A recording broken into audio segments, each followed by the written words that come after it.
In this lecture series, we are going to talk about colligative properties and what are the abnormalities in the colligative properties measurement. You know, you have studied four things: relative loading and vapor pressure, elevation in boiling point, depression in freezing point, and osmotic pressure. These four things we have studied very well. एक चीज़ याद रखना कि इन चारों चीज़ों का, इन चारों properties का utilisation जो होता था वो होता था मोलर मास कैलकुलेट करने के लिए और मॉलिकुलर मास कैलकुलेट करने के लिए सॉल्यूट्स के. ओके, ये बात ध्यान में रखना. Because you know the expression, suppose करो डेल्टा टी बी है. Let me write it. Delta TB is equal to some kind of constant which is Kb into molality. What is this? This is small m. How can we write it? This is equal to Kb into, I prefer to write it as weight of solute into 1000 by mb into Wa.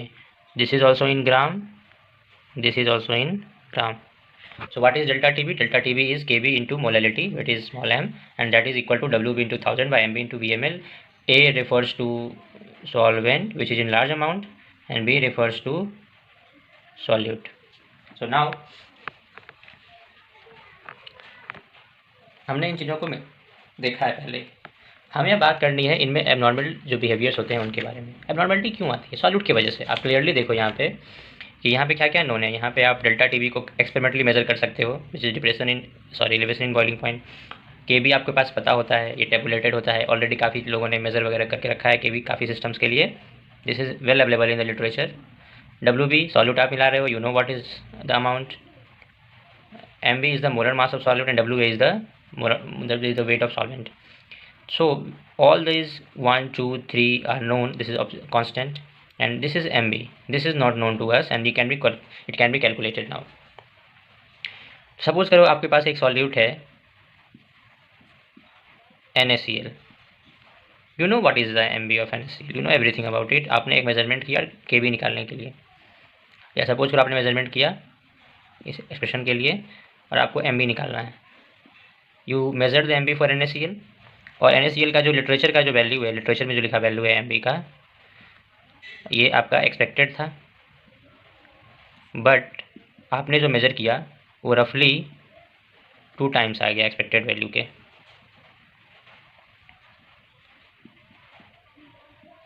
तो ये abnormality ये इसलिए हुई because NaCl water में जाने के बाद क्या होता है, ये डिसोसिएट कर जाता है. This NaCl in water dissociates to form Na plus Cl minus. This is a strong electrolyte और कंप्लीट डिसोसिएशन होता है इनका. तो यहाँ पे अगर हमने 1 मोल लिया था तो now you are having 1. Initially इसके पास 0 मोल्स थे, इसके 0 मोल्स थे, बट इनिशियली एंड फाइनली ये कंप्लीट डिसोसिएट कर जाएगा, यहाँ कुछ नहीं बचेगा और you will have 1 mole here and 1 mole of Cl minus here. So overall you will have now 2 moles which is in fact double the initial amount. So colligative properties depend upon number of solute particles, that we all know, and but in many experiments observed colligative properties differ from the theoretical calculations, all you know. These abnormalities arise from the solutes association or dissociation when dissolved in a solvent. Okay, जब आप कोई solute मिलाते हो solution में, solvent में, तो वो या तो एसोसिएट कर जाए या डिसोसिएट कर जाए तो उनका नंबर चेंज कर जाएगा. और अगर नंबर चेंज कर जाए तो आपने जो सोचा था वैसा होगा नहीं. अगर उनका नंबर चेंज कर जाए पार्टिकल्स का तो एबनॉर्मल रिजल्ट्स आपको मिलेंगे, जैसे यहाँ पे मिल रहा था. तो हम सॉल्यूट को ऐसे क्लासीफाई कर सकते हैं कि वो क्या हो, एसोसिएट डिसोसिएट ना करे और दूसरा एसोसिएट डिसोसिएट कर पाए. These are called non-electrolytes. Let me write it. These are called non-electrolytes. And these are electrolytes. They may be weak or they may be strong. Strong, for example, NaCl, and weak, for example, KCl. You can say KCl is a weak, not fairly weak. It's strong. You can say CH3COH. Now, dissociate कौन करेगा? जैसे NaCl का example देखा हमने भी water में, वो dissociate कर रहा था. और एसोसिएट कौन करेगा? जैसे CH3COH. अगर इसको आप बेंजीन में मिलाएंगे, रिमेंबर दिस, अगर आप इसको बेंजीन में मिलाएंगे तब ये एसोसिएट करेगा. This is a non polar solvent.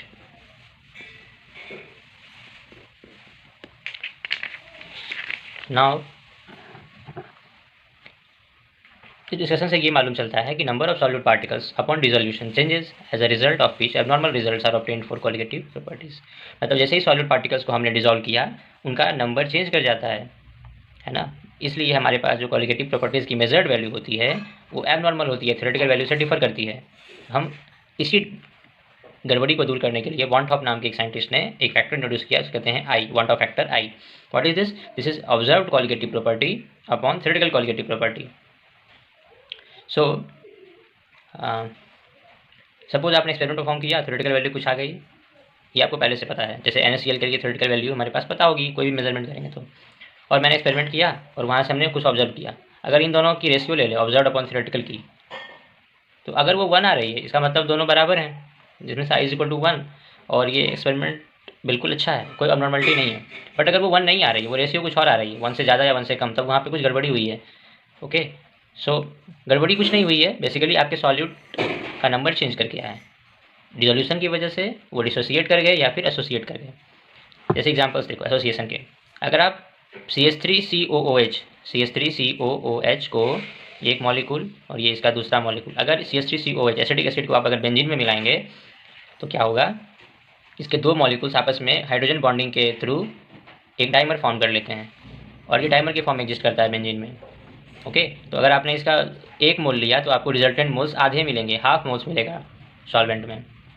उसी तरह क्लोरोएसिटिक एसिड, अगर इसको आप नेफ्थलीन में भी डिजॉल्व करते हो तो भी ये डाइमर फॉर्म कर लेता है एक हाइड्रोजन बॉन्डिंग का नेटवर्क के थ्रू। इसी तरह यहाँ पे क्लोरीन आ जाएगा, तो ये एसोसिएट कर गए। डिसोसिएशन में क्या होता है, NaCl को आपने अभी देखा वाटर में अगर मिलाया एक्वा सॉल्यूशन में तो ये Na+ और Cl- आयंस में ब्रेक कर गए। तो अगर आपने यहाँ पे 1 मोल लिया तो यहाँ पे ये 2 मोल्स मिलेंगे टोटल। KCl लिया आपने, KCl टूट गया K+ और Cl- आयन इसी की तर्ज पे। But remember KCl is slightly weaker than NaCl और उसका कंप्लीट डिसोसिएशन नहीं होता है, और ये साइन यहाँ पे हम इंट्रोड्यूस करते हैं। This reversible sign which was in fact discussed at first in equilibrium chapter. तो यहाँ पे क्या होगा, डिसोल्यूशन का इक्विलिब्रियम होगा और ये वापस से कंबाइन करके KCl भी फॉर्म कर लेते हैं। इसका मतलब है कि अगर मैंने 1 मोल लिया है KCl का और उसको डिसॉल्व किया है सॉल्वेंट में, तो हम टोटल के टोटल 1 मोल्स नहीं टूटेंगे आयंस में। उनमें क्या होगा, मे बी 90% या फिर 0.9 मोल्स टूट गए, या 0.8 मोल्स और 80% मोल्स टूट गए, और बाकी के बचे वो रह गए। You can measure it in fact at equilibrium. Now एक इंपॉर्टेंट एग्जांपल है, वो है एसिटिक एसिड इन वाटर का। Acetic acid in benzene associate करता है, डाइमर बनाता है, लेकिन acetic acid in benzene in water, acetic acid in water in aqueous media वो डिसोसिएट करता है, और ऑलमोस्ट 5% डिसोसिएट करता है। ये एक बहुत ही वीक इलेक्ट्रोलाइट है, एक वीक एसिड है इनफैक्ट। ओके, ये डिसोसिएशन की बात हो गई। Now we will talk about association and dissociation in little bit detail. देखो डिसोसिएशन क्या हो रहा है, डिसोसिएशन उनका होता है जैसे इनऑर्गेनिक एसिड्स हो गए, HCl, HNO3, H2SO4, CH3COH, in fact organic acid, oxalic acid, tartaric acid, ये सब ऑर्गेनिक एसिड्स हैं, इनका डिसोसिएशन भी होता है। बेसेस हो गए, सॉल्ट्स हो गए, इन सब का एक बार सोल्यूशन अगर जैसे ही प्रिपेयर करो आपको इंडिविजुअल आयंस में टूट जाते हैं, तो वहाँ पे डिसोसिएशन हो रहा है। तो डिसोसिएट कर जाएंगे तो आप जो एक्सपेक्ट कर रहे हो नंबर ऑफ पार्टिकल्स के होने की, उनसे आपको ज़्यादा पार्टिकल्स मिलेंगे। डिपेंड करता है कि उनकी डिग्री कितनी है डिसोसिएशन की। तो this is now a important term, degree of dissociation. तो डिग्री ऑफ डिसोसिएशन क्या होता है, this is fraction of total number of molecules which dissociates in the solution. Suppose करो आपने जो है KCl मिलाया वाटर में, KCl को आपने वाटर में मिलाया। KCl एक यूनिवैलेंट इलेक्ट्रोलाइट है, इसकी वैलेंसी देखो 1 है दोनों की।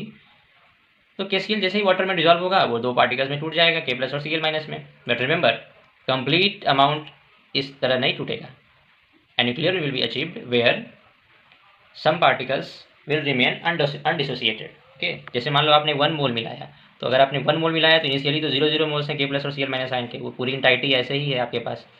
बट अगर डिजॉल्व कर गई तो मान लो उसके अल्फा 1 मोल्स के अल्फा मोल्स, मतलब 1 मोल्स में से अल्फा मोल्स जो है डिसोसिएट कर गए, तो यहाँ पे अल्फा और अल्फा K+ Cl- आपको मिलेंगे। So at equilibrium you have 1 - alpha plus alpha plus alpha moles. Total moles before dissociation was 1, and total moles after dissociation 1 - alpha plus alpha, which is in fact minus plus cancels out, and this is 1 plus alpha. What is I? You can see that I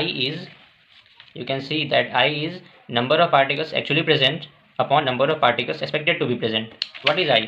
I is number of particles expected to be present is 1 because we have added 1 mole, but actually present is 1 minus alpha plus alpha which is 1 plus alpha. तो I क्या हो जाएगा 1 plus alpha upon 1, इसका ratio जैसा जो by definition. Okay, सो आप इसको ऐसे कर लो कि I is equal to 1 plus alpha हो जाएगा यहाँ से, और इसको आप ऐसे लिख सकते हो कि I is equal to 1 plus 2 minus 1 into alpha. 2 minus 1 is equal to 1, so कोई बात नहीं है, वही चीज़ है. बट इसका एक इंपॉर्टेंस है, 2 कैसे आया, 2 क्यों हमने किया. देखो, एक आयन लिया हमने, एक पार्टिकल लिया और वो 2 पार्टिकल्स में डिसोसिएट कर दिया. तो अगर हमारे पास मान लो कि n पार्टिकल्स में डिसोसिएशन हो रही है, ऑब्वियसली बहुत सारे आयंस होते हैं, यूनिवैलेंट नहीं होते हैं, तो ज़्यादा आयंस बनाएंगे वो, एक से आपको 3 भी मिल सकता है, 4 भी मिल सकता है. सो अकॉर्डिंगली यहाँ पे हम वो एन फिट कर देंगे. सो इन जनरल हमारे पास एक फार्मूला होगा, अगर डिसोसिएट करने के बाद n पार्टिकल्स बनते हैं तो हमारे पास एक फार्मूला होगा I is equal to 1 plus n minus 1 into alpha. And here you can see that I is greater then 1. How? See, n जो होगा 1 से बड़ा ही होगा, ऑब्वियस सी बात है. Alpha is a positive quantity, तो ये पूरा पॉजिटिव है, अगर 1 में कुछ पॉजिटिव ऐड करो तो 1 से ज़्यादा ही होगा, तो I is obviously greater then 1. और यहाँ से एक और आप कर सकते हो, इस तरह से अल्फा के लिए एक्सप्रेशन निकाल सकते हो. May be there may be questions based on this expression, कुछ है नहीं, एक ही चीज़ है. Why I minus 1 is equal to n minus 1 into alpha and alpha is equal to what I minus 1 upon n minus 1. So this expression is sometimes used which is equivalent to this expression. So remember these two, this will be used in the problems. Now let us talk about association. Association किनका होता है? Generally organic solutes जो होते हैं वो non aqueous solutions में associate करते हैं. जैसे एग्जांपल CH3COOH का 2 मॉलिक्यूल एक मॉलिक्यूल फॉर्म करता है डाइमर बना के, है ना. So number of effective molecules यहाँ क्या होंगे, वहाँ बढ़ रहा था डिसोसिएशन में, और यहाँ क्या होगा, ये घट जाएगा. अब डिग्री ऑफ एसोसिएशन क्या होगी? ऑब्वियसली वैसे ही जैसे fraction of total molecules combining to form bigger molecule, जैसे वहाँ हो रहा था फ्रैक्शन ऑफ मॉलिक्यूल्स डिसोसिएटिंग, यहाँ हो रहा है फ्रैक्शन ऑफ मॉलिक्यूल्स एसोसिएटिंग. तो सपोज करो आपने 1 मोल लिया है सॉल्यूट का, उसको डिजोल्व किया कुछ अमाउंट ऑफ सॉल्वेंट में.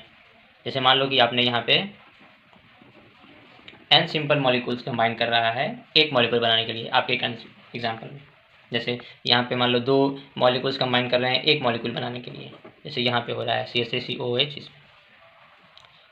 तो इन जनरल ये भी हो सकता है कि n मॉलिक्यूल्स हों एक और वो कंबाइन करके एक पॉलीमर बनाए, AN बनाए, ठीक है, एक बड़ा मॉलिक्यूल बनाए. तो अगर अल्फा डिग्री ऑफ एसोसिएशन है, तो अगर मान लो मेरे पास इनिशियली 1 मोल है, तो उससे अल्फा मोल्स टूट गए और वो उन्होंने क्या किया, अल्फा मोल्स ने उन्होंने डाइमर फॉर्म कर लिया, है ना. कंप्लीटली नहीं किया, इसलिए रिवर्सिबल साइन है. तो अगर अल्फा मोल्स ने डाइमर फॉर्म कर लिया, तो देखो आप, हमारे पास A है और हो ये रहा है कि A के n मॉलिक्यूल्स फॉर्म कर रहे हैं एक इंटाइटी AN. मान लो इनिशियली ये 1 मोल था तो ये 0 था, अब ये 1 माइनस अल्फा है तो ये कितना होगा, सोचो. देखो, अगर इससे अल्फा मोल्स टूट गए तो ये क्या होगा, अल्फा बाय n होगा. एग्जाम्पल के लिए इससे आप समझो कि CH3COOH के 2 मोल्स कंबाइन करके बना रहे हैं CH3COOH का 1 मोल जो कि डाइमर वाला है. तो ये 1 माइनस अल्फा, इनिशियली ये 1 था तो ये 0 था, फाइनली क्या होगा, ये 1 माइनस अल्फा हो जाएगा. तो अगर अल्फा मोल्स इसके टूटेंगे तो अल्फा मोल्स, देखो 2 मोल्स जो है 1 मोल बना रहा है डाइमर का, 10 मोल लोगे तो 5 मोल बनेगा, तो अल्फा मोल्स लोगे तो अल्फा बाई 2 आधा बनेगा उसका, तो ये अल्फा बाई 2. और इन जनरल यहाँ पे अगर n होता और यहाँ पे n होता तो ये अल्फा बाई क्या होता है, n होता है. तो आपके पास AN के अल्फा बाई n मोल्स होंगे. तो इक्विलिब्रियम पे क्या होगा आपके पास, at equilibrium you will have 1 minus alpha plus alpha by n moles. What is expected, expected is 1, this is expected and this is actually present, and this is expected. So what is going on, we have I is equal to 1 minus alpha plus alpha by n, which is equal to 1, which upon 1, which is can be written as I is equal to 1 minus alpha, यहाँ से common लिया, minus alpha तो यहाँ होगा 1 - 1 by N. अगर आप एक बार और माइनस कॉमन लो तो यह प्लस बना सकते एक्सप्रेशन को, तो 1 i is equal to 1 + 1 by n minus 1 into alpha. इतना लंबा चौड़ा करने की जरूरत नहीं है, कॉन्सेप्ट ये है, ये एक इंपॉर्टेंट फार्मूला है, यहाँ से सारे क्वेश्चन आपके हो जाएंगे। ज़्यादा मोल्स मिला होगा तो यहाँ पे ज़्यादा एक्सपेक्ट करोगे, ऑब्वियस सी बात है। तो ओवरऑल ये होगा कि i is equal to 1 + 1 by n minus 1 into alpha, ये एक्सप्रेशन होगा। इससे आप ये कह सकते हो कि i is always less than 1। How? देखो किसी में भी देख लो, इसमें ही देख लो कि ये 1 प्लस है, n जो होगा वो ऑब्वियसली 1 बाई एन 1 से छोटा ही होगा, तो ये एक नेगेटिव नंबर होगा, और ये अल्फा पॉजिटिव होता है, तो ओवरऑल ये एक नेगेटिव नंबर है। अगर ओवरऑल ये नेगेटिव नंबर है तो 1 से ये घट रहा है, तो i इक्वल टू क्या होगा, i हमेशा क्या होगा, लेस देन 1 होगा। Thank you.